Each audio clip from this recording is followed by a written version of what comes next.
নমস্কার বন্ধুরা, আজকে আপনাদের সামনে তুলে ধরব এক ক্ষণজন্মা সুপারস্টার অভিনেতাকে।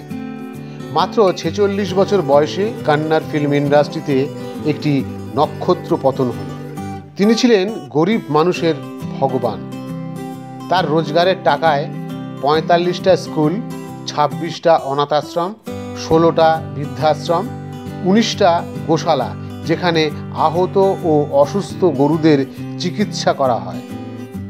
গরিব ও দুস্থ 1800 জন ছেলে ও মেয়েদের পড়াশোনার দায়িত্ব তিনিই নিয়েছিলেন। সেই জন্যেই পুনিত রাজকুমার মানবতার এক অনন্য উদাহরণ। সুপারস্টার পুনিত রাজকুমার ছিলেন অসংখ্য অসহায় মানুষের জীবনের নায়ক। খুব কম সময়ে তিনি মানুষ ও সমাজের জন্য যা করেছেন তা ভারতবর্ষের কোনো অভিনেতা বা সুপারস্টার আজ পর্যন্ত করতে পারেনি। তিনি ছিলেন প্রকৃত অর্থে দানবীর, কারণ তিনি তার চোখ দুটো দান করেছেন এক অসহায় দৃষ্টিহীন মানুষের জন্য। পুনিত রাজকুমার গরিব মানুষের রক্ষাকর্তা ছিলেন। লড়াই তিনি শুধু রূপলী পর্দার ভেতরেই করেননি, বাস্তব জীবনেও করেছেন অসহায় মানুষের জন্য। তাই ভালোবেসে পুনিত রাজকুমারকে আপ্পু বলে তাকে সম্বোধন করে তার অনুরাগীরা। আমি সুভাষ সরকার, একজন প্রোডাকশন ম্যানেজার। 2018 সালে পুনিত স্যারকে নিয়ে একটি কন্নড় ছবি করেছিলাম।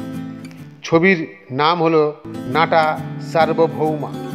এই ছবির অল্প কিছু দৃশ্য কলকাতাতে শুটিং হয়েছিল। কলকাতার বিভিন্ন জায়গায় শুটিং করেছিলাম। মানুষ হিসেবে পুনিত স্যার ভীষণ অমায়িক ছিলেন, মুখে হাসি লেগেই থাকত। এই ছবির বাজেট ছিল 14 কোটি। ছবিটি ব্যবসা করেছিল 38 কোটি। ছবিটি সুপারহিট হয়েছিল। শিশু শিল্পী হিসেবে চলচ্চিত্র জগতে তার প্রবেশ। 1978 থেকে 2022 পর্যন্ত মুক্তি পেয়েছে মোট 46টি ছবি।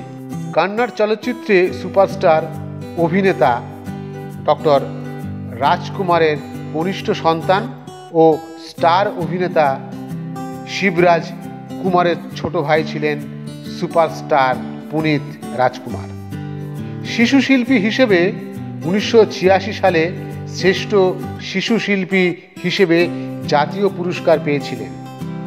80-র দশকে শিশু শিল্পী হিসেবে কাজ করার পর আপ্পু নামক একটি কন্নড় ছবিতে মুখ্য চরিত্রে অভিনয় করার মধ্যে দিয়ে পুনিত রাজকুমার কন্নড় চলচ্চিত্র জগতের অভিষেক হয়। ছবিটি ব্লকবাস্টারের শিরোপা পায়। ছবির বাজেট ছিল 3 কোটি টাকা। ছবিটি ব্যবসা করেছিল 35 কোটি টাকা। 2007 সালে তিনি আরাসু ছবির জন্যে ফিল্মফেয়ার পুরস্কার পান এবং 2008 সালে মিলনা ছবির জন্যে কর্ণাটক রাজ্যের বেস্ট অ্যাক্টরে ভূষিত হন। পুনিত রাজকুমার কন্নড় চলচ্চিত্র জগতের সবচেয়ে দামি অভিনেতা ছিলেন।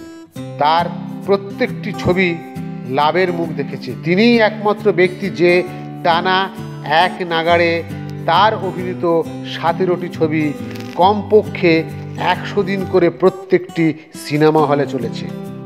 এটা একটি ভারতীয় চলচ্চিত্র শিল্পে একটি বিরলতম ঘটনা।